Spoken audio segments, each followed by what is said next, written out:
Topic है हमारा enduring themes in the study of development as multi-dimensional and plurals, development as continuing through the lifespan, weighing the which development is continuous, discontinuous, psychocultural concept and influencing development कि विकास के अध्ययन में सराहनीय विचार, विकास बहुआयामी एवं बहुवचन रूप में, जीवन काल की निरंतरता के रूप में विकास, मार्ग जिनके विकास सतत या असतत है और विकास को प्रभावित करने वाले सामाजिक सांस्कृतिक संदर्भ। ये वाला आज हम पढ़ेंगे पेज नंबर 7।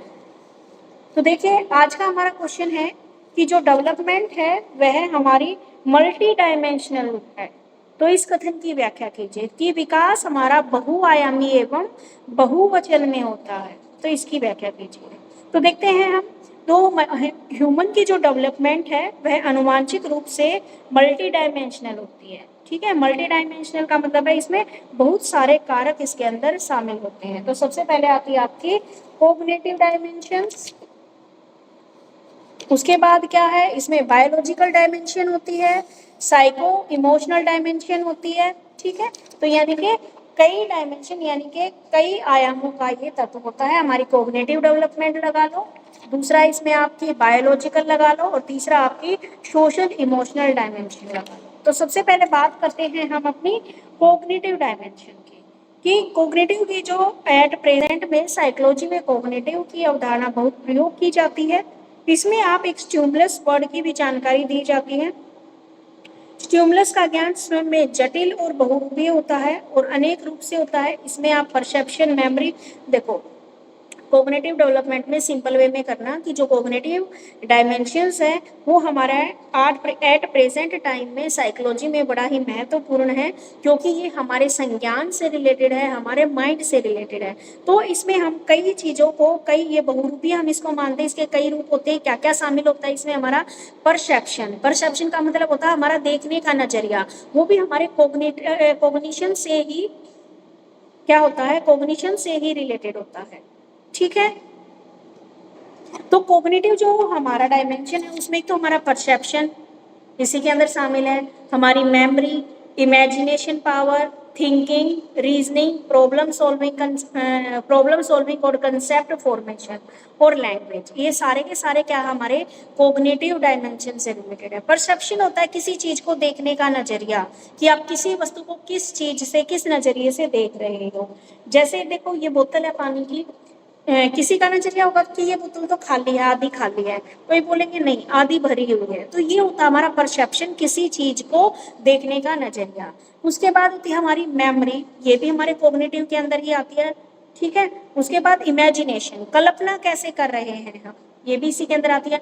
थिंकिंग, क्या सोच रहे हैं, सही सोच रहे हैं, गलत सोच रहे हैं, ये भी हमारी कोग्निटिव के अंदर आती है। उसके बाद हमारी रीजनिंग जो पावर होती है वो हमारे माइंड से ही रिलेटेड होती है। ठीक है, कंसेप्ट फॉर्मेशन, प्रॉब्लम सॉल्विंग, आपके सामने कोई प्रॉब्लम आ जाती है उसको सॉल्व भी क्या किससे करते हो, आप अपना माइंड लगाकर ही सॉल्व करते हो। आप कंसेप्ट फॉर्मेशन, कोई भी नया कंसेप्ट बना रहे हो किसी चीज को लेकर, तो उसकी भी प्रोसेस हमारे माइंड में ही चलती है। और मान लो लैंग्वेज की डेवलपमेंट है या लैंग्वेज का प्रयोग करें, तो लैंग्वेज भी तभी काम आती है जब हमारा माइंड से ऊपर से इसको ऑर्डर मिलता है। ठीक है, तो इस प्रकार जो हमारा कोग्निटिव है उसमें ये सारे अलग अलग डायमेंशन इसके अंदर शामिल होते हैं। ठीक है, तो कोग्निटिव डायमेंशन बाहरी वातावरण में विचार पूर्वक, प्रभावपूर्ण ढंग से तथा सुविधा के साथ कार्य करने की क्षमता है। ठीक है, तो कोग्निटिव डायमेंशन में आप ये लिख सकते हो। अभी बाकी तो इसने ना बहुत लंबा बना के दे रखा है आपको कोग्निटिव डायमेंशन, लेकिन आप चाहो तो इतना भी इसको लिख सकते हो और इसी के अकॉर्डिंग क्या है इसको आप एलोबरेट कर दोगे। और क्या क्या है, ये जैसे बच्चा जन्म लेता है ना, तुरंत जन्म लेने से ही बच्चे के अंदर ये गुण विद्यमान होते हैं। ठीक है, और कुछ चीजें क्या है वह अपने इन्वायरमेंट से समझने में सक्षम होता है। अब इसमें है कोग्निटिव को हम बालक की एक जन्मजात विशेषता मानते हैं। ठीक है, लेकिन संज्ञासितों को ही स्वीकार नहीं किया। लेकिन कुछ बिहेवियरिस्टिक जो विचारधारक है वे बोले कि कोग्निटिव जन्मजात नहीं होता, ये हमें क्या है इन्वायरमेंट से मिलता है। तो उनके बीच में क्या है ये चलती रहती है बहस। अब यहाँ पर हम देखा जाए तो आपको क्या करना है, कॉग्निटिव सूचनाओं प्रोसेस ऑफ इंफॉर्मेशन की एक विधि है। जो कॉग्निटिव है हमारा जो संज्ञान है वह हमारे जितनी भी प्रोसेस ऑफ इंफॉर्मेशन है उसकी एक विधि मानी जाती है। कॉग्निटिव स्ट्रक्चर होता है जिससे प्रभावित होकर बच्चा क्या करता है, अपने व्यवहार को, अपने बिहेवियर को एक डायरेक्शन देता है। ठीक है, कोई भी बच्चा वातावरण में जितने भी स्टिमुलस है उससे प्रभावित होकर डायरेक्ट रिएक्शन नहीं करता, बल्कि पहले उस स्टिमुलस को ग्रहण करता है, उसकी व्याख्या करता है और उसकी विशेषताओं को कन्वर्ट करता है। ठीक है, उसके बाद देता है। ठीक है, इसमें क्या क्या बताया गया है, abstraction, transfer, perception, interpretation, use of symbol, convert and implicate. ठीक है, ये सारी चीजें दी गई हैं। उसके बाद लॉजिकल रीजनिंग, कॉग्निटिव दृष्टि से लॉजिकल रीजनिंग नहीं कर पाता, कॉग्निटिव दृष्टि से परिपक्व हो जाता है, तो यह प्रश्न उठता है।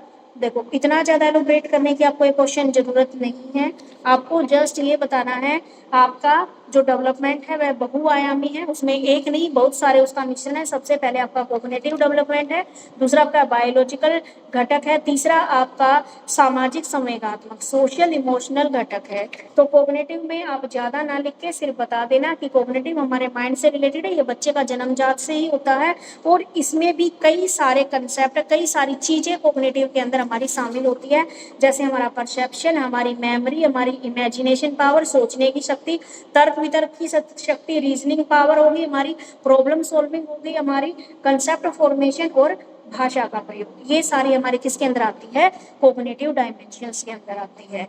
ठीक है, तो इसमें बताया गया है कि एक शिशु, कुछ चीजें तो कुछ लोग तो मानते हैं जन्मजात होती है और कुछ व्यक्ति मानते हैं कि कुछ चीजें बच्चा अपने इन्वायरमेंट से भी सीखता है। तो ना तो पूरी जन्मजात होती हैं, ये हमारे जो चीजें जो सीख रहे हैं, कुछ चीजें हमारी बाय बर्थ मिलती हैं और कुछ चीजें हम क्या करते हैं अपने इन्वायरमेंट से सीखते हैं। ठीक है, तो इतना लिखने के बाद आप सीधे नीचे आ जाना, जो क्वेश्चन में 8 नंबर पेज के नीचे दे रखा है। इसमें दो सिद्धांत विकसित हुए, एक तो डेवलपमेंट सिद्धांत विकसित हुआ और एक साहचर्यवाद एसिमुलेशंस का सिद्धांत यहाँ पर विकसित हुआ। जो डेवलपमेंट सिद्धांत है उसके अनुसार तो बताया गया कि बालक के भीतर जो कॉग्निटिव है वो जन्मजात क्षमता पाई जाती है, जिनकी मदद से बच्चा आसानी से चीज़ों को सीख जाता है और अपने ज्ञान को एक स्ट्रक्चर में चेंज कर देता है। और जो एसिमुलेशन वाले हैं, साहचर्यवाद वाले हैं, उनके अनुसार बालक के ज्ञान का निर्माण उसके अनुभव के आधार पर होता है। ठीक है, कि ज्ञान का भंडार वह अपने एक्सपीरियंस के आधार पर जुटाता है। तो संपूर्ण विकास अवधि में बालक की संज्ञानात्मक प्रोसेस ज्यों की त्यों बनी रहती है, लेकिन अर्जित ज्ञान का स्वरूप बदलता रहता है। तो ये दो शैलियाँ यहाँ पर निकल के आई। ठीक है, तो बीच का जितना ये है आप चाहो तो इसको हटा सकते हो, क्योंकि इतना काफी है आपका। समझ में आ गया? यस मैम, मैम पहले इसकी डेफिनेशन दे देनी है और फिर उसके अंदर बता देना है कि और क्या क्या चीजें पाई जाती हैं। हाँ जी, और फिर ये बता देना कि इसमें दो सिद्धांत वो शामिल किए हैं कॉग्निटिव के अंदर, एक तो डेवलपमेंट का और एक ये साहचर्यवाद का। डेवलपमेंट वाले तो ये मान रहे कि ये जन्मजात होती है और साहचर्य वाले ये मान रहे कि बच्चा इन्वायरमेंट से सीख रहा है और अपने एक्सपीरियंस से सीख रहा है। Okay ma'am. उसके बाद आएंगे हम बायोलॉजिकल डायमेंशंस के ऊपर। ठीक है, जैविक आयाम। बायोलॉजिकल डायमेंशन क्या है, किसी भी बालक के बहुआयामी या बहुवचनीय रूप में विकास का महत्वपूर्ण आयाम है, जिसको हम क्या है जैविक विकास आयाम बोलते हैं, बायोलॉजिकल। तो बायोलॉजिकल के अंतर्गत जब बालक का जन्म होता है तो कुछ गुण होते हैं, डेवलपमेंट होते हैं, क्योंकि एक बच्चा क्या है माँ के गर्भ में 280 दिन पूरे करता है, उसके बाद जन्म लेता है। सीटेट में ये क्वेश्चन बनता है कि एक बच्चा माँ के गर्भ में कितने दिन लेता है, तो कितने दिन लेता है, 280 दिन लेता है। बालक जन्म के जीवन में एक ऐसी घटना है, जन्म बालक के जीवन की एक ऐसी घटना है जिसके फलस्वरूप वह गर्भाशय से निकलकर अपनी बाहरी भौतिक दुनिया के अंदर प्रवेश करता है। इसमें क्या है, हमारा बायोलॉजिकल डायमेंशन का संबंध हमारे रिप्रोडक्टिव एक्टिविटी से होता है। इस क्रिया का प्रारंभ हमारे स्त्री पुरुष और माता पिता के मिलन से शुरू होता है और विज्ञान की भाषा में इसे मैटिंग बोलते हैं। रिप्रोडक्टिव सेल्स होते हैं, ओवन्स, स्पर्म में आपका ये है मेंस्ट्रुअल साइकिल। इसी तरीके से फिर आपके क्या है, यूट्रस, जायगोटा बनता है, फर्टिलिटी होती है। ठीक है, बायोलॉजिकल पक्ष, यानी कि जो आपने साइंस में जो चीज़ें पढ़ी थी वो चीज़ें अब यहाँ पर आ जाती है कि जो हमारे डेवलपमेंट में है हमारा बायोलॉजिकल का भी बड़ा हाथ है। हाँ भाई, बिल्कुल सही बात है, बायोलॉजिकल हाथ है तभी तो हम इस दुनिया में आए हैं, नहीं तो हमारा तो जन्म ही नहीं होता। तो एक व्यक्ति की, एक बच्चे की बर्थ में उसके बायोलॉजिकल डायमेंशंस का बहुत महत्वपूर्ण योगदान है, क्योंकि बच्चा माँ के पेट में 280 दिन रहता है और उसके बाद जब वह बाहर आता है, ठीक है, तो वो उसका सबसे क्रूशियल टाइम होता है। तो जो बायोलॉजिकल डायमेंशन है उसमें रिप्रोडक्टिव एक्टिविटी होती है कि बच्चा जन्म लेता है, और उसमें वो सारी प्रोसेस बताई गई है कि रिप्रोडक्टिव ऑर्गन्स होते हैं, फिर रिप्रोडक्टिव सेल्स बनती हैं, और जिसे हम क्या कहते हैं, ओवम कहते हैं, ठीक है। और पुरुष के जो उत्पादक कोशिका है उनको हम स्पर्म बोलते हैं, ठीक है। एक हमारा मेंस्ट्रुअल साइकिल है, केवल एक ही होता है, उसके बाद यूट्रस में हजारों आपके स्पर्म एकत्रित हो जाते हैं, ओवम तक पहुंचने में सफल हो जाते हैं, जिससे जायगोटा बनता है, और इस प्रकार एक बच्चे की डेवलपमेंट शुरू हो जाती है। ठीक है, समझ में आ गया बायोलॉजिकल डायमेंशन। Yes ma'am. उसके बाद आता है आपका सोशल इमोशनल डायमेंशन, ठीक है। सोशल इमोशनल पहले वाला तो कोग्निटिव हमारे दिमाग से रिलेटेड था, ये बायोलॉजिकल डेवलपमेंट बताई। अब हमारी सोशल, समाज से रिलेटेड डेवलपमेंट भी यहाँ पर बताएंगे। सोशल इमोशनल डायमेंशन की बालक के बहुआयामी या बहुवचनी रूप में विकास का तीसरा महत्वपूर्ण जो तत्व है वह है हमारा सामाजिक संवेगात्मक, ठीक है। समाज को निर्मित करने वाले तत्व सामाजिक वातावरण से संबंधित होते हैं। जैसे सामाजिक वातावरण में आपका परिवार, स्कूल, सामाजिक संबंध, परिवार, पास पड़ोस, भाई बहन, माता पिता, इन सभी से बच्चा प्रभावित होता है। स्कूल में जितने भी स्कूल का वातावरण है, जो वहाँ के बच्चे हैं जिनके साथ स्टडी कर रहा है, चाहे टीचर हो गए, ठीक है। तो सामाजिक संबंधों का अर्थ है किसी भी विशेष प्रकार का खान पान, रहन सहन, बोलचाल आदि पर बच्चों का प्रभाव पड़ता है। इस प्रकार सामाजिक वातावरण को हम सोशल हेरिडिटी या सोशल हेरिटेज भी कहते हैं। यह सामाजिक दाय किसी देश की संस्कृति होती है, एक पीढ़ी से दूसरी पीढ़ी में स्थानांतरित न होकर किसी देश के रीति रिवाज, भाषा, साहित्य, दर्शन एवं वहाँ की परंपराओं द्वारा होता है। इसी प्रकार व्यक्ति के विकास में संवेगों की भूमिका भी महत्वपूर्ण होती है। संवेग व्यक्तित्व को उभारने में बहुत सहायक होते हैं। व्यक्तित्व के विकास के लिए संवेगों का परीक्षण और उन पर कंट्रोल का अभ्यास अति आवश्यक है। अब देखो भाई, सोशल इमोशनल डेवलपमेंट भी जरूरी है कि बच्चे के अंदर जो सामाजिकरण का गुण है वह अपने समाज से आता है, यानी कि बहुत सारी चीजें वह अपने परिवार से, पास पड़ोस से या अपने स्कूल से सीखता है। तो इसके अंदर जो जो चीजें वह हमारे समाज में जो जो संस्कृति चल रही है, जो भाषा है, जो दर्शन है, जो शास्त्र है, जो रीति रिवाज है, वो बच्चा समाज में रहकर सीखता है, जिससे बच्चे का सामाजिक डेवलपमेंट होता है। साथ ही साथ उसका इमोशनल डेवलपमेंट भी अपने समाज के अंदर ही रहता है, ठीक है। आप देखो, एक बच्चा बिल्कुल घर से बाहर नहीं निकलता और एक बच्चा बाहर पड़ोस में बच्चों के साथ खेलता है, तो उनकी जो सामाजिक जो डेवलपमेंट है उसमें दिन रात का अंतर मिलेगा। जो घर पे रहता है बच्चा, उसको बाहर निकलना पसंद नहीं होएगा, वो अंदर अंदर रहेगा, किसी से बात करना वहाँ पसंद नहीं रहेगा। लेकिन जो एक बच्चा समाज में रहकर बच्चों, पास पड़ोस के बच्चों के साथ भी खेल रहा है, तो उसका जो नेचर है उसको अलग मिलेगा, वो सबके साथ बात करने वाला मिलनसार बच्चा बनेगा, ठीक है। तो ये 3 डायमेंशन बताए हैं एक हमारे विकास के, ठीक है, कि जो हमारी डेवलपमेंट है खाली एक एस्पेक्ट से नहीं होती, उसमें कई सारे एस्पेक्ट शामिल होते हैं, जिसमें सबसे पहले आपका कोग्निटिव डेवलपमेंट आ गया, फिर आपका बायोलॉजिकल डेवलपमेंट आ गया, और फिर आपका सोशल इमोशनल डेवलपमेंट आ गया, ठीक है। ये जरूरी नहीं है आप इसी फॉर्म में आगे पीछे करके भी आप इसको लिख सकते हैं, ठीक है। तो ये क्वेश्चन आ गया समझ में? Yes ma'am. चलिए अगला देखते हैं। जीवन काल की निरंतरता के रूप में विकास को परिभाषित कीजिए। Development as continuous through the life span, कि जो डेवलपमेंट है वो हमारे जीवन पर्यंत चलती रहती है। ये बात बिल्कुल सही है भाई, हम जन्म से लेकर मृत्यु तक कुछ ना कुछ सीखते रहते हैं, हमारी डेवलपमेंट होती रहती है। छोटा बच्चा है, घर वालों को देखकर बातें सीख रहा है। आप अब इतने, आपने +2 पास आउट कर लिया, अभी आप क्या है, आस पड़ोस से भी सीख रहे हैं, कुछ आप अपने एक्सपीरियंस से सीख रहे हो। तो सीखने की कोई उम्र नहीं है। जो हमारे बड़े बुजुर्ग हैं वो भी कुछ ना कुछ सीखते रहते हैं, किसी न किसी बात से सीखते ही रहते हैं।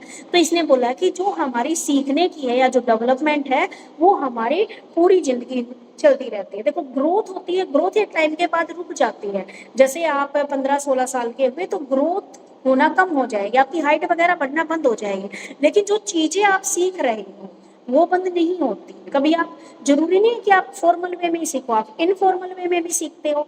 आप अपने घर वालों से भी सीखते हो। आप मान लो चाय बनाना सीख रहे हो तो भी ये भी तो एक डेवलपमेंट हुई कि आपको ये बनानी आ गई, ठीक है। तो इसमें यही बात बोली गई है कि जो हमारी डेवलपमेंट है वह लगातार चलती रहती है, ठीक है। जीवन काल निरंतरता चलती, मानव विकास की निरंतरता की यह अवधारणा विकासात्मक, एक बार ना आरती इसको रीड आउट कर। Okay ma'am. मानव विकास की निरंतरता की ये अवधारणा विकासात्मक मनोविज्ञान की आधुनिक एवं यथार्थवादी विचारधारा है। इस विचारधारा का केंद्रीय बिंदु ये है कि गर्भ में आने के साथ ही व्यक्ति में विकास का प्रारंभ हो जाता है तथा विकास की ये लंबी प्रक्रिया उसके भीतर जीवन भर चलती रहती है। व्यक्ति में निरंतर घटित होते रहने वाले संरचनात्मक और कार्यात्मक स्ट्रक्चरल एंड फंक्शनल परिवर्तनों का नाम ही विकास है, चाहे वे वृद्धि ग्रोथ संबंधी हो अथवा डिक्लाइन संबंधी। जीवन के प्रारंभ में उत्पन्न होने वाले परिवर्तन मुख्य रूप से रचनात्मक होते हैं। जीवन के उत्तरार्ध में घटित होने वाले परिवर्तन व्यक्ति के लिए हास्यात्मक होते हैं, क्योंकि वे आयु वृद्धि के साथ साथ अपनी दैहिक और मानसिक क्षमताओं में गिरावट का अनुभव करने लगता है। चलिए, ये बात तो अभी मैंने बताई थी वही चल रही है सेम। Yes, ma'am. विकास को जीवन काल की निरंतरता के रूप में मानने वाले मनोवैज्ञानिक का कथन है कि जीवन के पूर्वार्ध की अवस्थाओं में वृद्धि के साथ ही घटनाएं भी जुड़ी होती है। इन अवस्थाओं में उत्पन्न होने वाली नवीन आकृतियों के साथ ही पुरानी आकृतियों का लोप हो जाता है। उदाहरण, दूध के दांतों का गिरना स्थायी दांतों के लिए रास्ता साफ करता है। एलिसन क्लार्क ने भी कहा है कि दोनों प्रकार के परिवर्तन व्यक्ति के भीतर जीवन भर साथ साथ घटित होते रहते हैं। निरंतर जीवन यापन होते रहने वाले विकास को अंग्रेजी भाषा में लाइफ लॉन्ग, लाइफ टाइम या लाइफ स्पैन डेवलपमेंट कहा जाता है। जीवनकालिक विकासात्मक मनोवैज्ञानिक गर्भाधान से लेकर जीवन के अंत तक की सभी अवस्थाओं और उसमें पैदा होने वाले सभी परिवर्तनों का विस्तृत परिदृश्य प्रस्तुत करता है। ठीक है, तो इसने वही बात बताई है कि हम जीवन पर्यंत कुछ ना कुछ सीखते रहते हैं, तो ये इसको हम लाइफ लॉन्ग, लाइफ टाइम या लाइफ स्पैन डेवलपमेंट बोलते हैं कि बच्चा गर्भ धारण से लेकर जीवन के अंत तक हर एक अवस्था में कुछ ना कुछ उसके जीवन में परिवर्तन आता है। तो इसने दो चीजें यहाँ पर बोली थी, एक थी ग्रोथ संबंधी और एक डिक्लाइन संबंधी, ठीक है। तो व्यक्ति सीखता भी है, लेकिन ग्रोथ क्या है, ग्रोथ संबंधी एक समय के बाद वो रुक जाती है और जैसे जैसे एज बढ़ती है ना तो हमारे डिक्लाइन होना भी अब शुरू हो जाते हैं, यानी कि चीज़ों को भूलना शुरू कर दिया, ठीक है। तो लेकिन ये बोला कि जो हमारी डेवलपमेंट है वो कंटिन्यूअसली चलती रहती है। हम भूल रहे हैं, हमारी एज बढ़ रही है, तब भी हम कुछ ना कुछ नई बातें सीख रहे हैं, ठीक है।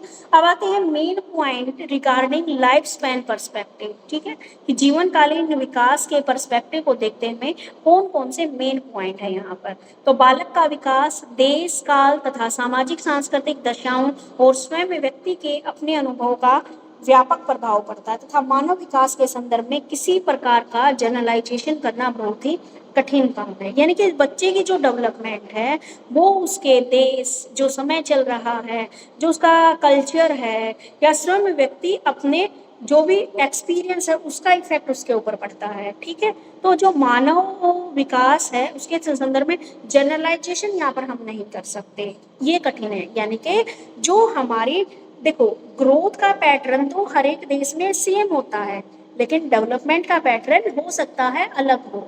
ग्रोथ तो ये है कि भाई चाहे बच्चा इंडिया में हो चाहे बच्चा जापान में हो, हाइट बढ़नी है तो बढ़नी है भाई। बच्चे के दांत निकल रहे हैं तो सभी बच्चों के दांत निकलेंगे, दूध के दांत गिर रहे हैं तो सभी के ही गिरेंगे, ठीक है। तो ग्रोथ तो क्या है, ग्रोथ का पैटर्न सेम होता है, लेकिन हो सकता है कि डेवलपमेंट का पैटर्न हम जनरलाइजेशन नहीं कर सकते। जैसे हमारे यहाँ के बच्चे अपनी संस्कृति सीखते हैं वो उसकी डेवलपमेंट है, दूसरे देश के बच्चे उनके वहाँ पर जो कल्चर फॉलो होता है उसको सीखते हैं, ठीक है। बालक की जो डेवलपमेंट है वो उसके देश के ऊपर, उसका क्या समय है उसके ऊपर, जो वहाँ का कल्चर है और बच्चा स्वयं जो एक्सपीरियंस कर रहा है उसका उसके डेवलपमेंट के ऊपर इफेक्ट पड़ रहा है। इसलिए हम इसको जनरलाइजेशन का सिद्धांत नहीं मान सकते। दूसरा और क्या क्या पॉइंट है भाई, संपूर्ण जीवन प्रसार के एक यूनिट के रूप में मानकर सभी अवस्थाओं का जब गहन अध्ययन किया जाता है तो मानव विकास की वास्तविक गतिविधियों की जानकारी संभव हो पाती है। कि मान लीजिए अगर हम अपनी एक व्यक्ति के जीवन के सारे चरणों को देखें, यानी कि जब वह बचपन में कैसा था, उसके बाद फिर वह उसमें एडोलसेंस में कैसा था, फिर आपके उसमें एडल्ट बना, फिर वह एडल्ट के बाद ओल्ड एज में आ गया। तो अगर हम अलग अलग स्टेज में सभी का अगर गहनता से स्टडी करेंगे तो ये पाएंगे कि जो ह्यूमन की जो डेवलपमेंट है उसकी वास्तविक क्या क्या एक्टिविटी उसने सीखी हैं उनके बारे में यहाँ पर हम बता पाते हैं। उसके बाद है मानव विकास की प्रत्येक अवस्था में एक निश्चित समय की सीमा तक वृद्धि और डिक्लाइन जैसे परिवर्तन होते रहते हैं। हाँ जी, अगर एज के अकॉर्डिंग देखा जाए तो वृद्धि भी क्या है, एक एज अकॉर्डिंग ही होती है, और डिक्लाइन यानी कि जो भूलना चीजें शुरू करते हैं वो भी एक एज के दौरान ही होती है। अब बाल्यावस्था से लेकर ओल्ड एज तक साइकोलॉजिकल शोध में एक रुचिकर विषय बन गया है, क्योंकि परिवार और समाज ने इनके प्रति उदारवादी दृष्टिकोण अपनाया है। ठीक है, कि बाल्यावस्था से लेकर चाइल्डहुड से लेकर ओल्ड एज तक ये साइकोलॉजी का क्या है, एक रिसर्च का विषय बन गया है, क्योंकि परिवार और समाज ने इसके प्रति उदारवादी दृष्टिकोण को अपनाया है। ठीक है, तो ये मेन पॉइंट थे किसके, आपके लाइफ स्पैन पर्सपेक्टिव को देखते हुए कि बच्चे के डेवलपमेंट पर उसके देश का, उसके कल्चर का, उसका भी इफेक्ट पड़ता है। अगर हम एक एक यूनिट को अलग अलग अवस्थाओं में बांट कर पढ़े तो उसे हमें सही तरीके से पता लगेगा अलग अलग एक्टिविटीज के बारे में कि बच्चा इस एज में क्या एक्टिविटी कर रहा है, क्या उसकी डेवलपमेंट हो रही है। और इसमें ये भी बताया गया है कि एक एज में क्या होती है, ग्रोथ होती है, और एक एज ऐसी भी आती है जब हम डिक्लाइन की तरफ चलते हैं। जैसे ही हम बुढ़ापे में आते हैं तो हम चीज़ों को बोलना डिक्लाइन करना शुरू कर रहे हैं। उसके बाद अगर हम चाइल्डहुड से लेकर वृद्धावस्था तक देखें तो ये क्या है कि रिसर्च का भी अच्छा विषय है। ठीक है, समझ में आ गया यहाँ तक? Yes ma'am.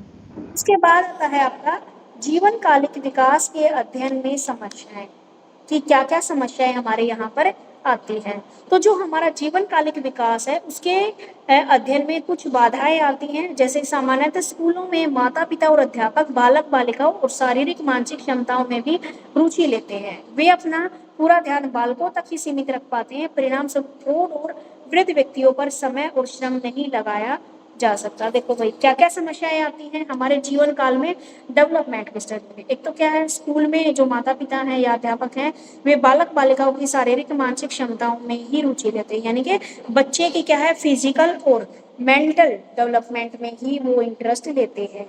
उनका पूरा ध्यान सिर्फ बालकों तक ही सीमित होता है। जो वृद्ध व्यक्ति हैं उन पर समय और श्रम लगाया ही नहीं जाता। ठीक है, तो ये एक समस्या है जीवन कालिक डेवलपमेंट की स्टडी करने में। यानी कि मेन स्टडी का फोकस, हम खुद देखो हम अपने परिवार में मेन फोकस बच्चों की तरफ होता है। जो बुजुर्ग व्यक्ति है उनकी तरफ किसी का ध्यान ही नहीं होता। तो ये भी क्या है, हमें डेवलपमेंट की स्टडी में समस्या उत्पन्न करता है। दूसरी बात है जीवन कालिक विकास के बारे में रिसर्चर के सामने एक समस्या सामने आती है। वृद्धों को इकट्ठा करना बहुत कठिन कार्य है, उनसे संपर्क करना भी मुश्किल होता है, जिसे बूढ़े व्यक्ति को रिसर्च के साथ सहयोग करने में असमर्थता होती है। तो शोधकर्ता में भी धैर्य का अभाव रहता है, इसके कारण शोध कार्य कठिन हो जाता है। ठीक है, कि आपने बोला कि हमें क्या है डेवलपमेंट के अलग अलग स्टेजेस के दौरान हमें क्या क्या समस्या आती है। तो हमें क्या है, एक समस्या ये आती है कि बुजुर्ग लोगों को इकट्ठा करना भी मुश्किल हो जाता है, और वो ज़्यादा टाइम लगाते हैं तो रिसर्च करने वाले उसमें इंटरेस्ट भी नहीं दिखाते हैं। बाल विकास के बारे में जितनी जानकारी मनोवैज्ञानिकों के पास है उतनी अन्य अवस्थाओं की नहीं है। तो ये केवल बाल विकास तक ही सीमित रह जाता है। तो डेवलपमेंट के अध्ययन में ये प्रॉब्लम्स का हमें सामना करना पड़ता है। समझ में आया यहाँ तक? Yes ma'am. उसके बाद आता है आपका जीवन कालिक विकास परिदृश्य के लाभ। बेशक जीवन कालिक विकास के अध्ययन में कुछ समस्याएं आती हैं, लेकिन इसके कुछ लाभ भी होते हैं। इसके क्या क्या लाभ हैं भाई हमारे लाइफ स्पैन के क्या क्या लाभ हैं? बालक का विकास किसी भी अवस्था में पूर्णतः प्राप्त नहीं करता। एक अवस्था में विकसित हुए व्यवहारों को तभी समझा जाता है जब आगे की अवस्थाओं से संबंधित करके समझने का प्रयत्न किया जाता है। इसे एक जीवन कालिक विकास अप्रोच द्वारा संबोधित हुए। इसने बोला है कि बच्चे की डेवलपमेंट कभी भी कंप्लीट नहीं होती कि हम ये मान लें कि डेवलपमेंट कंप्लीट हो गई, नहीं, बच्चा कुछ ना कुछ सीखता रहता है। और ये हमें कब पता लगता है कि बच्चे की डेवलपमेंट हो रही है? उसके बिहेवियर से, कि वो किस प्रकार बिहेवियर कर रहा है, क्या समझाने की कोशिश कर रहा है। ठीक है, अलग अलग अवस्थाओं में बच्चे का कैसा बिहेवियर है हम खुद भी देखते हैं। बचपन में हमारा बिहेवियर अड़ियल था, जिद्दी था, लेकिन अब हम नहीं है ऐसे। ठीक है, तो क्या है, तो बच्चे की जो डेवलपमेंट है, तो जो हमारी लाइफ स्पैन डेवलपमेंट है, वो अप्रोच हमें ये दिखाती है। तो ये इसका लाभ हमें मिलता है कि बच्चे की जो डेवलपमेंट है एक अवस्था में कभी भी कंप्लीट नहीं होती। दूसरा है वास्तविक दृष्टिकोण है ये, ये डेवलपमेंट संबंधी सही जानकारी उपलब्ध हो सकती है। यानी कि अगर हम पूरी लाइफ स्पैन यानी कि अलग अलग अवस्थाओं पर रिसर्च करें तो ये एक वास्तविक दृष्टिकोण होगा और हमें विकास संबंधी सभी एस्पेक्ट की जानकारी मिल जाएगी। आगे तीसरा पॉइंट है, जो हमारी व्यक्ति के संपूर्ण जीवन की जो विकास और परिवर्तन की एक निरंतर चलने वाले कंटिन्यूअस प्रोसेस इसे समझा जाता है। जन्म के उपरांत बालक विकास प्रक्रिया के कारण अपूर्णता से पूर्णता की ओर बढ़ने लगता है, ठीक है, और अंत में प्रौढ़ता प्राप्त कर लेता है, ठीक है, कि बच्चा ये कंटिन्यूअस चलने वाली प्रोसेस है। जन्म के उपरांत बच्चा डेवलपमेंट प्रोसेस के कारण अपूर्णता से पूर्णता प्राप्त करता जाता है और अंत में ओल्ड एज तक ओल्ड एज को प्राप्त कर लेता है और कुछ ना कुछ सीखता ही रहता है। आगे है, साइकोलॉजी ने प्रौढ़ और वृद्ध व्यक्तियों को समाज में उच्च स्थान पर प्रतिष्ठित किया है। साइकोलॉजी ने इनके बारे में मनोवैज्ञानिक जानकारी के लिए खोज प्रारंभ की है। मनोवैज्ञानिक साहित्य को इस बारे में और सूचनाएं मिलने की संभावनाएं हैं। यानी कि साइकोलॉजी में ये भी बोला है कि हमें वृद्ध व्यक्तियों की जो समाज में जिनका उच्च स्थान है, सबसे जो वरिष्ठ नागरिक हैं, उनके ऊपर भी हमें रिसर्च करनी चाहिए और ये देखना चाहिए कि हमने मेन फोकस तो सिर्फ चाइल्ड डेवलपमेंट के ऊपर किया है, हमें इस स्टेज पे भी डेवलपमेंट के बारे में खोज करनी चाहिए ताकि हमें ये भी समझ में आए कि इस एज में व्यक्ति के अंदर क्या क्या डेवलपमेंट हो सकती है या क्या क्या व्यक्ति चाहता है। तो ये था आपका कौन सा, development of A continuous through life span, कि एक पूरी लाइफ स्पैन के अनुसार कंटिन्यूअस हमारी ग्रोथ चलती रहती है। ठीक है, समझ में आया आरती? Yes ma'am. चलिए अगला क्वेश्चन देखिए।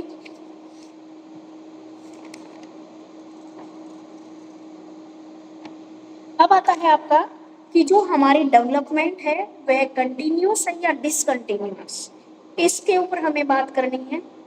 ठीक है, तो विकासात्मक मनोविज्ञान में सबसे प्रमुख विवाद इसी क्वेश्चन का है कि विकास कॉन्टिन्यूअस है या डिसकॉन्टिन्यूअस होता है। ठीक है, सतत चलने वाला होता है या असतत होता है।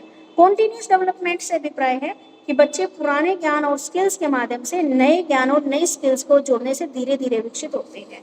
कंटिन्यूअस का मतलब लगातार चलती रहने वाली है, यानी कि जो हमारी डेवलपमेंट है वह कंटिन्यूअस डेवलपमेंट से अभिप्राय है कि बच्चा अपने पुराने ज्ञान के आधार पर ही नई चीजों को उसके साथ ऐड कर लेता है और धीरे धीरे डेवलपमेंट करता रहता है। कॉन्टिन्यूअस डेवलपमेंट में क्या है, यह देखा जाता है कि अधिकतर पशु हो, पेड़ हो या बालक हो, कैसा एक चरण से दूसरे चरण में, एक स्टेप से दूसरे स्टेप में किस प्रकार बढ़ रहा है। और दूसरी और विकास की अवस्थाओं के सिद्धांत इस धारणा पर आधारित है कि विकास डिसकंटिन्यूअस है। देखो ये तो थी कॉन्टिन्यूअस प्रोसेस जिसमें बता रहा है कि स्टेप टू स्टेप बच्चा किस डेवलपमेंट की तरफ जा रहा है, उसकी हाइट बढ़ रही है, वेट बढ़ रहा है, तो हर स्टेज के अंदर उसको बताया गया है। दूसरी बात बताइए कि डिसकंटिन्यूअस है, तो डिसकंटिन्यूअस में ये माना जाता है जिसमें कोई स्पष्ट अवस्था ऐसी है जिसमें आपकी बिहेवियर संबंधी क्वालिटेटिव डिफरेंस इन बिहेवियर, तो मनोविज्ञान में ऐसे कितने ही स्टेज थ्योरी हैं जो डिसकंटिन्यूअस हैं। उसमें से कुछ है जीन प्याजे की संज्ञानात्मक विकास का सिद्धांत, एरिक एरिक्सन का साइको एनालिटिकल डेवलपमेंट, फ्रायड की psychosexual stage theory, Kohlberg stage of moral development and Maslow hierarchy of need, ये डिसकंटिन्यूअस है। डिसकंटिन्यूअस, कॉन्टिन्यूअस तो हमें दिखाते कि स्टेप बाय स्टेप क्या हो रहा है, और डिसकंटिन्यूअस हमें क्या है, स्टेप बाय स्टेप नहीं बता रही, ये हमें किसी भी अवस्था के बारे में बता सकती है। ये हमें हमारी क्वालिटीज, अलग अलग डिफरेंट बिहेवियर में क्या क्या क्वालिटीज हैं उनके बारे में हमें बताती है। तो इसमें कुछ थ्योरीज भी हैं जो डिसकंटिन्यूअस थ्योरी में आती है। तो ये क्वेश्चन भी आपका आता है सीटेट में कि कौन सी थ्योरी कॉन्टिन्यूअस है और कौन सी थ्योरी डिसकंटिन्यूअस है। ठीक है, और ये मुझे क्वेश्चन आज मिला है कॉन्टिन्यूअस और डिसकंटिन्यूअस थ्योरी का। तो डिसकंटिन्यूअस में जीन प्याजे की कॉग्निटिव डेवलपमेंट भी डिसकंटिन्यूअस है, एरिक एरिक्सन का भी साइकोएनालिटिकल थ्योरी, फ्राइड की psychosexual stage theory, Kohlberg stage of moral development और अब्राहम मास्लो की नीड हायरार्की थ्योरी, जो आपने कल पढ़ी थी ना, अब्राहम मास्लो की नीड हायरार्की थ्योरी, वो डिसकंटिन्यूअस कैसे है, उसमें हमारे डेवलपमेंट की स्टेज को नहीं दिखाया गया, उसमें जस्ट ये बताया गया कि हमें किस किस चीज की जरूरत है। ठीक है, तो बालक की जो डेवलपमेंट है उसमें साइकोलॉजी की स्टडी करने वाले मनोवैज्ञानिक आम तौर पर इस बात से सहमत हो जाते हैं कि जो हमारी डेवलपमेंट है वह एक ऑर्डर वे से एक साथ होती है, लेकिन इसमें इस बात का मतभेद रहता है कि क्या विकास सतत है या असतत है, कॉन्टिन्यूस है या डिसकॉन्टिन्यूस है। तो इसने बोला कि जो डेवलपमेंट है वह मनोविज्ञान का अध्ययन करने वाले जितने भी साइकोलॉजिस्ट हैं वे इस बात से सहमत होते हैं कि हाँ, कि स्टेप टू स्टेप तो होती है, लेकिन इस बात में वो कंफ्यूज रहते हैं कि हम इसको कॉन्टिन्यूस बोले या डिसकॉन्टिन्यूस बोले। तो जो लाइफ स्पैन है उसमें जो हमारी फिजिकल डेवलपमेंट होने के तरीके के बारे में साइकोलॉजी में भिन्न भिन्न विचार हैं। अधिकतर सिद्धांत मुख्य रूप से बालकों के स्वास्थ्य विकास पर बल देते हैं, जबकि कुछ सिद्धांत ऐसी अवस्थाएं बताते हैं जिसमें प्रौढ़ अवस्था से पहले मैच्योरिटी पर कोई नहीं पहुंच पाता, प्रौढ़ अवस्था से पहले मैच्योरिटी पर कोई नहीं पहुंच पाता। यानी कि इन्होंने बताया है कि कुछ साइकोलॉजिस्ट तो हमें फिजिकल डेवलपमेंट के तरीकों के बारे में बताते हैं और अधिकतर सिद्धांत हमें बालक के फिजिकल डेवलपमेंट पर बल देते हैं, और कुछ सिद्धांत ऐसी अवस्थाएं बताते हैं कि मैच्योरिटी जो लेवल है एक बंदे के अंदर वो सिर्फ लास्ट वाली स्टेज में आता है। ठीक है, यहाँ तक समझ में आया है आरती? Yes ma'am. चलिए, तो आगे बता रखा है इस प्रकार हम कह सकते हैं, एक बार इसको रीड आउट करो। Okay ma'am. कुछ विकासात्मक मनोवैज्ञानिक विकास को सतत मानते हैं, अर्थात वे मानते हैं कि विकास कौशलों, ज्ञान और परिपक्वता का धीमे धीमे संकलित होना है। सेकंड है सतत विकास संबंधी विचार के अनुसार जो वक्र बनती है वह समतल होती है और विकास का मापन मात्रात्मक विधियों द्वारा होता है। थर्ड है बुद्धि परीक्षण विकास के बारे में समतल प्रगति के इस विचार को प्रतिबिंबित करते हैं। परीक्षण मानसिक परिपक्वता का अनुमान से मापन करते हैं। उदाहरणतः किसी श्रृंखला में बालक कितनी संख्याओं को याद रख सकता है, बालक बढ़ती हुई जटिलता वाले गणित के कितने प्रश्नों को हल कर सकता है। फोर्थ है सतत विकास के समर्थक मनोवैज्ञानिक ये विचार प्रस्तुत करते हैं कि विकास में जीवन भर धीरे धीरे या क्रमिक परिवर्तन होते रहते हैं, जिसमें विकास की प्रारंभिक अवस्थाएं उन कौशलों और योग्यताओं को आधार प्रदान करती है जिनकी आवश्यकता आगामी अवस्थाओं में होती है। फिफ्थ है, हम आगे भी पढ़ दें? हाँ, पढ़ देंगे बात। फिफ्थ है कुछ अन्य मनोवैज्ञानिक विकास को असतत मानते हैं, अर्थात वे इसे एक अवस्था से दूसरी अवस्था में कूदने या छलांग लगाने का क्रम कहते हैं। ऐसे विकास के परिणाम स्वरूप जो आकृति बनेगी वह लगभग सीढ़ियों जैसे वक्र की होगी, अर्थात परिपक्वता में ऊपर जाती हुई सीढ़ियों की श्रृंखला जिसमें हर पग पर पठार बनता है। सिक्स्थ है असतत विचारधारा के समर्थक मनोवैज्ञानिक विकासात्मक परिवर्तनों को गुणात्मक तरीकों द्वारा मापना पसंद करते हैं, अर्थात बालकों के व्यवहारों की विशेषताओं के रूप में। उदाहरणतः पियाजे का बौद्धिक विकास का सिद्धांत, इससे अवस्थाओं की श्रृंखला बताई गई है, प्रत्येक अवस्था में पिछली अवस्था के सोचने के अलग ढंग को शामिल किया गया है, न कि केवल अधिक बुद्धि को। सेवंथ है असतत सिद्धांत में बालक के विकास के उस स्तर को परिभाषित किया गया है जिसे बालक ने अवस्था के रूप में अर्जित किया है। बालक के अवस्था के स्तर का मान लगाने के लिए हमें इस सूचना की जरूरत होगी कि बालक किसी गणित की समस्या का समाधान कैसे करेगा, ना कि बालक गणित की कितनी समस्याओं का समाधान कर सकेगा। एट्थ है सभी मनोवैज्ञानिक ये नहीं मानते कि विकास सतत प्रक्रिया है, कुछ इसे असतत प्रक्रिया मानते हैं। उनका विश्वास है कि विकास में प्रत्येक अलग और स्पष्ट अवस्था में विभिन्न प्रकार के व्यवहार होते हैं। ये विचार इस बात का सुझाव देता है कि प्रत्येक अवस्था में कुछ योग्यताओं के विकास के प्रारंभिक और अंतिम बिंदु अवश्य होते हैं, जैसे कि कुछ विशिष्ट संवेग या चिंतन के ढंग। ऐसा कोई निश्चित समय नहीं होता जब कोई अयोग्यता अचानक दिखाई पड़ जाती हो या गायब हो जाती हो। हालांकि कुछ प्रकार का चिंतन, भावनाएं या व्यवहार अचानक प्रतीत होती हैं, लेकिन वे भी कुछ समय से धीरे धीरे या क्रमिक रूप से विकसित हो रही होती हैं। ठीक है, देखो अब इसने क्या है ये बताया कि ये कॉन्टिन्यूस और डिसकॉन्टिन्यूस के बारे में सबने अपने अलग अलग मत दिए हैं। कुछ तो डेवलपमेंट को कॉन्टिन्यूस मान रहे हैं, क्योंकि वो मान रहे हैं कि जो बच्चा जो भी स्किल सीखता है, जो भी नॉलेज लेता है और जो भी मैच्योरिटी आती है वो धीरे धीरे आती है। अगर देखा जाए तो भाई हम भी देखें तो कॉन्टिन्यूस लग रहा है हमें भी, क्योंकि हम एकदम से तो पैदा होते तो स्किल नहीं सीख रहे, एकदम से तो नॉलेज हमें नहीं मिल रही और ना ही एकदम से हम मैच्योर हो रहे हैं। तो ये सारा काम धीरे धीरे स्टेप टू स्टेप होता है। जब बच्चा होता है बच्चे के अंदर कोई मैच्योरिटी नहीं हो रही, अब हम बड़े हो गए तो हमें समझ में आने लगा है, हम मैच्योर हो गए, क्या ठीक है क्या गलत है हमारे लिए। तो कुछ ने इसको कॉन्टिन्यूस माना है। जो कॉन्टिन्यूस मानते हैं उनके अनुसार क्या है, एक स्मूथ कर्व बनता है और विकास का मापन क्वांटिटेटिव वे के द्वारा किया जाता है। जो यानी कि जो इसको कंटिन्यूअस मानते हैं वो देखते हैं इसकी क्वांटिटेटिव, ठीक है, क्वांटिटेटिव वे द्वारा इसको मापते हैं और स्मूथ चल रहा है। दूसरा है जो बुद्धि परीक्षण है, विकास के बारे में स्मूथ प्रोग्रेशन, इस विचार को रिफ्लेक्ट करते हैं कि मानसिक परिपक्वता का अनुमान से मापन करते हुए उदाहरण श्रृंखला में किसी बालक किसी संख्या को याद रखता है या बालक बढ़ती हुई जटिलता वाले कितने प्रश्नों को हल करता है। देखो भाई, अब जो बुद्धि टेस्ट होता है, ठीक है, इंटेलिजेंसी जो टेस्टिंग होती है वो भी स्मूथ प्रोग्रेशन के अकॉर्डिंग चलती है, यानी कि बुद्धि भी हमें रिफ्लेक्ट करती है। यहाँ पर ये माना जाता है कि जो हमारी बुद्धि परीक्षण है उसके द्वारा भी हम क्या है, मैच्योरिटी का अनुमान यानी कि परीक्षण मानसिक परिपक्वता का अनुमान से मापन करते हैं। देखो कितनी डिफिकल्ट लैंग्वेज है दी, यानी कि जो टेस्टिंग करते हैं वो हम मेंटल मैच्योरिटी से देखते हैं, ठीक है। तीसरी बात बताई है कि इंटेलिजेंसी जो टेस्टिंग है वह डेवलपमेंट में स्मूथ प्रोग्रेशन करता है और रिफ्लेक्ट करता है, बुद्धि भी रिफ्लेक्ट कर रही है भाई। तो इसमें यहाँ पर ये बताया गया है कि जो टेस्ट है वह हमारी इंटेलिजेंसी मैच्योरिटी को देखने के लिए किया जाता है कि हम मैच्योर हुए हैं, बौद्धिक मैच्योर हुए हैं या नहीं हुए, ठीक है। कि बच्चा संख्याओं को याद रख सकता है, कि बच्चा काउंटिंग को याद रख रहा है या फिर वह कितने क्वेश्चंस को हल कर रहा है। जब काउंटिंग को याद कर रहा है, रख रहा, तो अभी तक मैच्योरिटी नहीं हुई है। जब वह मैथ के कितने सारे प्रॉब्लम्स को सोल्व कर रहा है तो इसका मतलब बच्चा मैच्योर हो गया है। तो ये तीसरा पॉइंट बताओ मुझे, कुछ क्लियर हुआ या गड़बड़ लगा?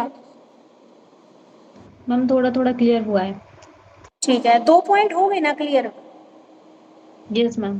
तो तीसरा पॉइंट ये बोलता है कि जो कंटिन्यूअस मानते हैं वो ये बोलते हैं कि यहाँ पर हमारी बुद्धि भी यानी कि हमारी इंटेलिजेंसी का भी इफेक्ट पड़ता है कि ये कंटिन्यूअस है या डिसकंटिन्यूअस है। बुद्धि का कैसे इफेक्ट पड़ रहा है कि पहले बच्चा काउंटिंग सीखता है, उसके बाद धीरे धीरे सम निकालना सीखता है, तो मैच्योरिटी के लेवल पे वो धीरे धीरे बढ़ता है। तो ये मानते हैं कि बुद्धि भी हमारी क्या है, कॉन्टिन्यूअस है, यानी कि कंटिन्यू सीखती है। ये नहीं कि बच्चा पैदा होते ही उसने मैथ के साइन कोस थीटा सीख लिया। तो ये थर्ड पॉइंट ये बोलता है। अब ओके मैम। क्लियर हुआ? Yes ma'am. उसके बाद है जो कंटिन्यूअस डेवलपमेंट के जो समर्थक हैं वे अपना विचार प्रस्तुत करते हैं कि विकास जीवन भर और धीरे धीरे होता है, ठीक है, और जिनकी आवश्यकता अनेक यानी कि स्टेजेस से होकर निकलती है। भाई देखो, अगर हम पढ़ रहे हैं तो हमें तो देखो कंटिन्यूअस लग रहा है ना, कंटिन्यूअस हमारी डेवलपमेंट।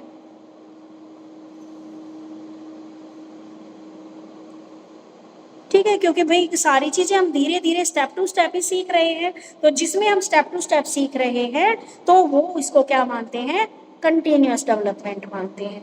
उसके बाद कुछ मनोवैज्ञानिक इसको डिसकंटिन्यूअस मानते हैं। तो जो डिसकंटिन्यूअस मानते हैं तो वे बोलते हैं कि लगभग स्टेयर स्टेप कर्व की होगी, यानी कि यहाँ पर अगर हम कर्व बनाने लग जाए, उन्होंने तो बोला था कि फ्लैट कर्व बनेगा, स्टेप टू स्टेप चल रहे हैं, इसने बोला डिसकंटिन्यूअस है, तो डिसकंटिन्यूअस ने इसने बोल दिया एक स्टेयर स्टेप कर्व बनेगा। पहले ये सीढ़ी है तो हम एकदम से छलांग लगा गए।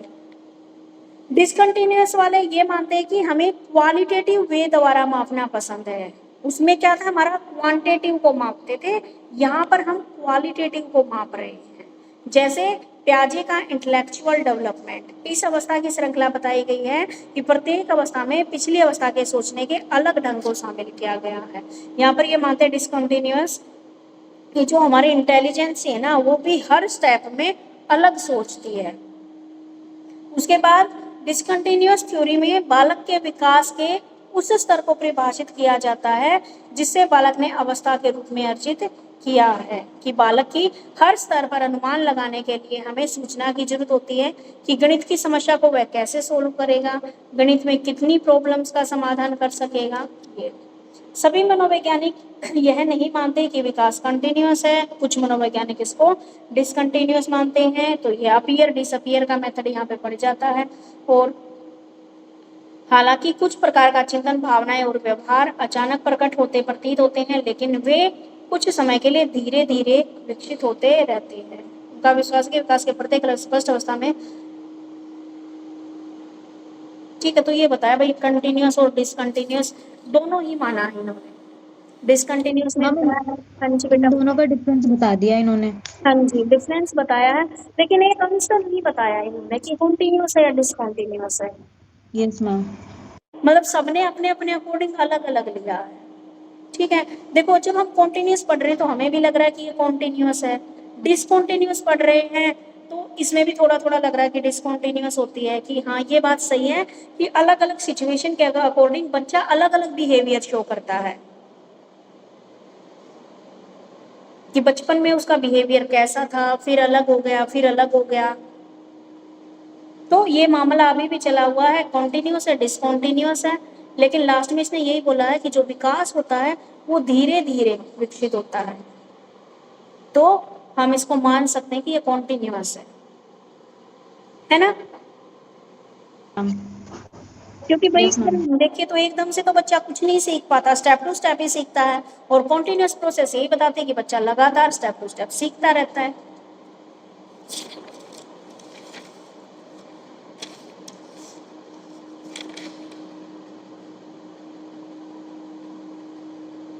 अब अगला देखो, पढ़ाऊं या नहीं? मैम नेक्स्ट क्लास में पढ़ लेंगे अगला। चलो ठीक है, सब मिक्स में आता है मैम। कोई दिक्कत नहीं। तो आज हमने कौन कौन सा क्वेश्चन किया है? एक तो यही किया है, विकास बहुआयामी एवं बहुवचन के रूप में होता है, पेज नंबर 7 वाला। उसके बाद हमने किया है, जीवन काल में निरंतरता के रूप में विकास को परिभाषित कीजिए, development as a continuous through the life span, page number 9 वाला। और एक किया है हमने, हाँ बस यही दो ही, एक ये किया है, विकास कॉन्टिन्यूअस है, डेवलपमेंट कॉन्टिन्यूअस है या डिसकॉन्टिन्यूअस है। ठीक है, तो इनको अच्छे से कर लेना। शॉर्ट क्वेश्चन इसके थोड़े ही हैं, लास्ट में ही करवाऊंगी, खत्म ही हो जाएंगे अभी। Yes ma'am. ठीक है, तो कल करवाऊंगी शॉर्ट, आज नहीं करवा रही। वैसे भी हमारे 17 तक तो हो ही रखे हैं, 1 2 3 4 5 6 क्वेश्चन रहते हैं, वो बाद में ही करवाऊंगी। ठीक है, तो मिलते हैं कल। Okay, bye. Okay bye ma'am.